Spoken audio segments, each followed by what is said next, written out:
খাওয়ার ভিডিওতে স্বাগতম আপনাদেরকে। বর্ণনা দে।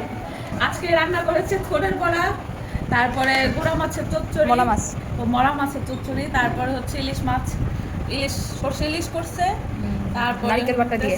হ্যাঁ নারকেল বাটা দিয়ে, তারপর হচ্ছে আমার জন্য কি ডাল। কোন পেস্ট রাখছে সেটা বল। এটা বড়টা। তারপরে হচ্ছে মুসুরির ডাল এক হাঁড়ি। কিন্তু আপনাদের ব্লগার সাপু এখনো ঝোল নিচ্ছে, তাই দেরি হচ্ছে। আর এই যে এটা হচ্ছে মুসুরির ডাল, পাতলা নয়, ভারী। জি এই ব্লগে আপনাদেরকে স্বাগতম, ধন্যবাদ। এই ভিডিওটা ছিল শুক্রবার দিনের দুপুরবেলার ভিডিও। দুপুরবেলা মা রান্না করেছিল নারকেল বাটা দিয়ে সর্ষে ইলিশ, মলা মাছের চচ্চড়ি, মোচার বড়া আর একদম ঘন মুসুরির ডাল। আমি যখন ভিডিও করতে নিয়েছিলাম তখন আমার ছোট বোন এসে মার হাতের রান্নার সবগুলো আইটেমেরই বিবরণ দিয়ে দিয়েছে।